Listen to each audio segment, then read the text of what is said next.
Hello दोस्तों, मेरा नाम है राहुल पटेल और आप सभी का एग्ज़ाम अड्डा बाय राहुल पटेल चैनल पे स्वागत है।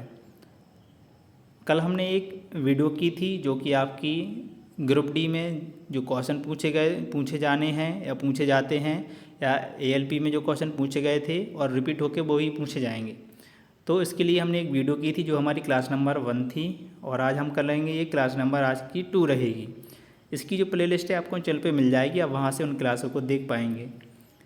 वीडियो में हम आगे बढ़ें उससे पहले आपसे एक रिक्वेस्ट है कि अगर आप चैनल पर पहली बार आए हैं तो चैनल से आप जुड़ जाएं, सब्सक्राइब कर लें ताकि आप तक हर एक जो वीडियो हो पहुँचती रहे। और रिक्वेस्ट है कि अगर आपको वीडियो पसंद भी आती है तो लाइक करके आप ज़रूर जाइएगा। आपकी जितने भी क्वेश्चन हम करने जा रहे हैं ये किसी न किसी परीक्षा में पिछली बार पूछे जा चुके हैं और यही क्वेश्चन ज़्यादातर आपकी परीक्षाओं में आएंगे, ग्रुप डी में, एनटीपीसी में और जो एएलपी का एग्ज़ाम होने वाला है उन सब में रिपीट होंगे। तो आप इनकी प्रैक्टिस करके जाइएगा। तो आज का हमारा पहला क्वेश्चन है, मौर्य शासन के दौरान निम्नलिखित में से किस प्रांत को कर्नाटक में सोने की खान का केंद्र माना जाता है? तो राइट आंसर हो जाएगा, इसको माना जाता है सुवर्णगिरी का। ऑप्शन नंबर ए आपका राइट आंसर हो जाएगा। ये एनटीपीसी में स्टेज 2 में और 2022 में ये क्वेश्चन आपका पूछा गया था। डिटेल में हम इसको डिस्कस करते हैं, थोड़ी सी जो इसकी डिटेल दी रहती है उसको हम डिस्कस करते हैं ताकि आपका रिवीजन होता जाए और इसी डिटेल में से क्वेश्चन बनते हैं। मौर्य शासन के दौरान सुवर्णगिरी को कर्नाटक में सोने की खान का केंद्र माना जाता है तथा यह दक्षिणी प्रांत की राजधानी थी। अगला क्वेश्चन है, इसकी जो मौर्य साम्राज्य था इसकी हमने कल एक वीडियो कर चुके हैं जो क्लास 1 है, आप उसको भी देख लीजिए। और आज की क्लास नंबर 2 है जिसमें हम मौर्य साम्राज्य के जितने भी और क्वेश्चन बचे हुए थे वो कंप्लीट इसमें करेंगे। तो क्वेश्चन है आपका, सेल्यूकस निकेटर नामक शासक द्वारा मेगस्थनीज नामक राजदूत को चंद्रगुप्त मौर्य के दरबार में भेजा गया था। तो जो सेल्यूकस निकेटर था ये कौन सा शासक था, कहाँ का शासक था? तो आपका जो राइट आंसर हो जाएगा ये था एक यूनानी शासक। जो सेल्यूकस निकेटर है नामक यूनानी शासक द्वारा मेगस्थनीज को भेजा गया था। मतलब इसमें पूछा गया है कि जो सेल्यूकस निकेटर था ये कौन था? तो ये एक यूनानी शासक था और इसने चंद्रगुप्त मौर्य के दरबार में अपने एक जो मेगस्थनीज है इस राजदूत को भेजा था। ये क्वेश्चन एनटीपीसी में 2022 में पूछा गया है, इसकी हम डिटेल डिस्कस करते हैं।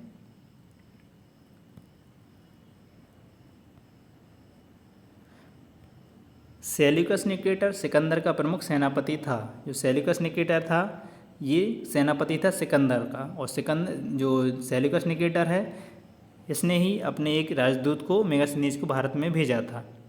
सिकंदर की मृत्यु के पश्चात वह सीरिया यूनान का शासक बना।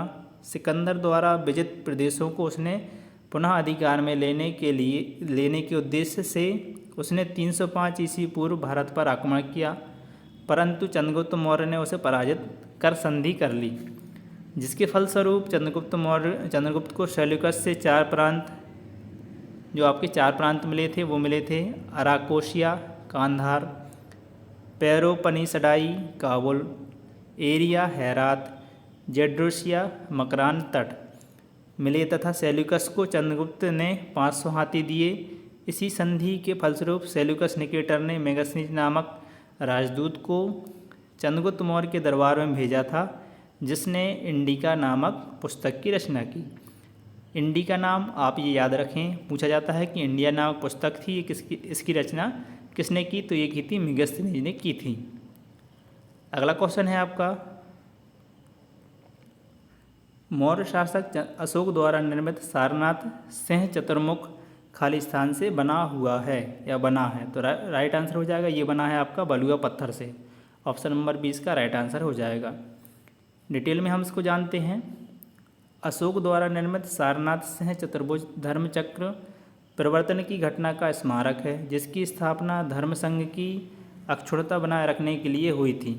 यह चुनार के बलुआ पत्थर के लगभग 45 फुट लंबे प्रस्तर खंड का बना हुआ है। धरती में गड़े हुए आधार को छोड़कर इसका दंड गोलाकार है, जो ऊपर की ओर क्रमशः पतला होता जाता है। नेक्स्ट क्वेश्चन है, 326 ईसा पूर्व में भारत पर आक्रमण करने के लिए सिकंदर अलेक्जेंड्री बोलते हैं इसको हम, खालिद ने सबसे पहले निम्नलिखित में से किस नदी को पार किया था? तो राइट आंसर हो जाएगा आपका ऑप्शन नंबर ए, इसने सबसे पहले सिंधु नदी को पार किया था। ये क्वेश्चन आपका एनटीपीसी में 2021 में आपका पूछा जा चुका है। डिटेल है इसकी कि 326 ईसा पूर्व में सिकंदर ने भारत पर आक्रमण किया। सिंधु नदी को पार करने के बाद यह तक्षशिला की ओर बढ़ा। उसके बाद उन्होंने झेलम और चिनाब नदियों के बीच स्थित पंजाब के शासक राजा पोरस के साथ युद्ध करना पड़ा। इस लड़ाई को हाइडेस्पीच या झेलम बितस्ता के युद्ध के नाम से जाना जाता है। इस युद्ध में पोरस की हार हुई थी। ये डिटेल आपकी जो लिखी है पोरस की और हाइडेस्पीच या बितस्ता का युद्ध, ये क्वेश्चन आपका पूछा जाता है, इसको आप याद रखें अच्छे से। अगला क्वेश्चन है, खालिस्तान मध्य प्रदेश में भगवान बुद्ध के सम्मान में सम्राट अशोक द्वारा बनाया गया बौद्ध स्मारक है। तो राइट आंसर हो जाएगा ये है सांची का स्तूप। ऑप्शन नंबर डी आपका राइट आंसर हो जाएगा। इसकी हम थोड़ी सी डिटेल जान लेते हैं। सांची स्तूप का निर्माण सम्राट अशोक द्वारा 3वीं सदी ईसा पूर्व में भगवान बुद्ध के सम्मान में करवाया गया था। सांची भारत के मध्य प्रदेश राज्य के रायसेन जिले में बेतवा नदी के तट पर स्थित छोटा सा गांव है। रायसेन जिले में एक अन्य विश्व पर्यटन स्थल भीमबेटका भी है। सांची स्तूप को 1989 में यूनेस्को की विश्व विरासत सूची में शामिल किया गया था। अगला क्वेश्चन है, सांची के स्तूप का निर्माण किसने करवाया था? तो राइट आंसर हो जाएगा जो सांची का स्तूप है इसका निर्माण अशोक ने करवाया था। एनटीपीसी में 2021 में आपका एक क्वेश्चन पूछा जा चुका है। अगला क्वेश्चन है आपका, बौद्ध धर्म से संबंधित प्रख्यात भवन संरचना धामेक स्तूप का निर्माण मूलतः खालिस्तान वंश के शासनकाल के दौरान करवाया गया था। तो ये करवाया था मौर्य काल के द्वारा, मौर्य शासनकाल लगा हुआ था तब करवाया गया था। तो ऑप्शन नंबर डी आपका इसमें राइट आंसर हो जाएगा। इसकी हम डिटेल देखते हैं। बौद्ध धर्म से संबंधित प्रख्यात भवन संरचना धामेक स्तूप का निर्माण मौर्य वंश के शासनकाल के दौरान किया गया था। धामेक स्तूप उत्तर प्रदेश के सारनाथ में स्थित है। पूछा जाता है कि धामेक स्तूप है कहाँ? तो ये उत्तर प्रदेश के सारनाथ में स्थित है। प्रसिद्ध बौद्ध धार्मिक स्थल है। सारनाथ में ही भगवान बुद्ध ने अपने शिष्यों को प्रथम उपदेश दिया था। ये क्वेश्चन भी पूछा जाता है, बार बार आता है कि भगवान गौतम बुद्ध ने अपना प्रथम उपदेश कहाँ दिया था? तो ये दिया था सारनाथ में। धामेक स्तूप की नींव अशोक ने 249 ईसा पूर्व में रखी थी। इसका विस्तार कुषाण काल में हुआ। यह स्तूप पूर्ण रूप से गुप्त काल में तैयार हुआ था। अगला क्वेश्चन है, बौद्ध संरचना धामेक स्तूप कहाँ स्थित है, कहाँ पर है? तो ये है सारनाथ में। ऑप्शन नंबर ए आपका राइट आंसर हो जाएगा। ये क्वेश्चन आरआरबी एनटीपीसी का क्वेश्चन है, 2016 में आया हुआ था। अगला क्वेश्चन है, तृतीय बौद्ध परिषद का आयोजन किसके द्वारा करवाया गया था? तो राइट आंसर हो जाएगा ये तृतीय बौद्ध संगति अशोक ने करवाई थी। तो ऑप्शन नंबर सी इसका राइट आंसर हो जाएगा। क्वेश्चन एनटीपीसी में आ चुका है 2021 में। डिटेल है इसकी कि तृतीय बौद्ध परिषद संगति का आयोजन 250 ईसा पूर्व में अशोक के द्वारा पाटलिपुत्र में करवाया गया था। तृतीय बौद्ध संगति कब करवाई थी? 250 ईसा पूर्व में करवाई थी, अशोक के शासनकाल में और पाटलिपुत्र में हुई थी। इसकी अध्यक्षता जो की थी मोगली पुत्र तिस्य ने। क्वेश्चन ये भी पूछा जाता है कि इसकी अध्यक्षता किसने की? तो वो की थी मोगली पुत्र तिस्य द्वारा की गई थी।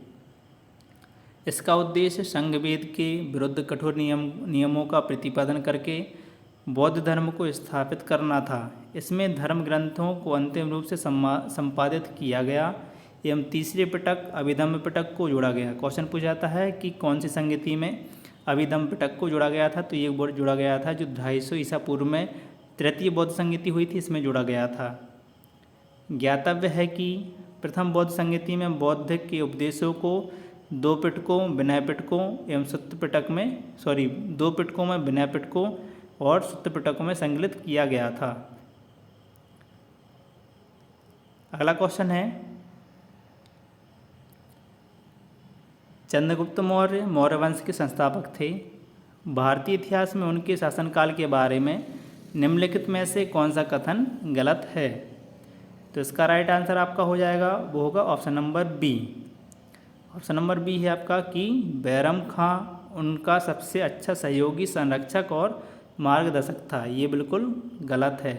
चंद्रगुप्त मौर्य का आप मार्गदर्शक तो जानते हैं। चंद्रगुप्त मौर्य के जो मार्गदर्शक थे वो थे चाणक्य, जिनको हम बोलते हैं चंद्रगुप्त विष्णुगुप्त, या उन्हीं का नाम है विष्णुगुप्त या चाणक्य। तो ये उनके सबसे बड़े मार्गदर्शक और गुरु थे। इसकी डिटेल जान लेते हैं हम। डिटेल में आपको सब मिलेगा इसमें। मौर्य राजवंश का जो संस्थापक था वो था चंद्रगुप्त मौर्य। चंद्रगुप्त मौर्य को प्रथम अखिल भारतीय साम्राज्य की स्थापना का श्रेय दिया जाता है। यूनानी राजदूत मेगास्थनीज कृति है इसकी इंडिका। चंद्रगुप्त मौर्य के दरबार में आया था। चंद्रगुप्त मौर्य जैन धर्मावलंबी तथा उसने जैन क्रिया संलेखना विधि द्वारा कर्नाटक की बेलगोला में अपने प्राण त्यागे हुए थे, जबकि बैरम खां अकबर का संरक्षक था। ऊपर वाले क्वेश्चन में थोड़ी सी इसमें त्रुटि हो गई है, इसको आप सुधार लें।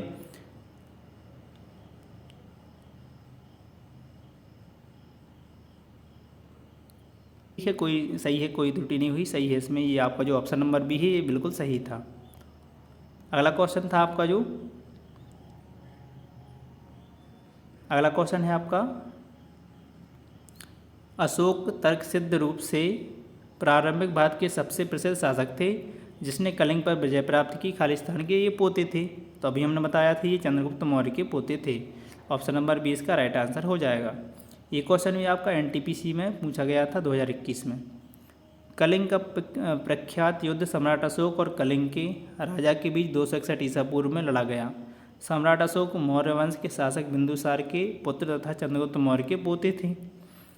इस युद्ध का वर्णन सम्राट अशोक के 13वें अभिलेख में मिलता है और सम्राट अशोक के राज्याभिषेक के बाद 8 वर्ष में यह युद्ध लड़ा गया था। तो ये थी आपकी वीडियो जिसमें हमने इंपॉर्टेंट क्वेश्चन डिस्कस किए। आपको वीडियो कैसी लगी आप कमेंट बॉक्स में ज़रूर बताएं और ऐसी ही वीडियो आप तक पहुंचती रहे उसके लिए आपको एक काम करना होगा। आपको जो सब्सक्राइब का बटन है इसको आप प्रेस करके सब्सक्राइब कर दीजिए और बेल आइकन का जो बटन है उसको दबा दीजिए, जिससे आप तक हर वीडियो की नोटिफिकेशन पहुँचती रहे। अगली वीडियो में हम फिर से प्रैक्टिस सेट लाएँगे आपके लिए। तब तक के लिए जय हिंद।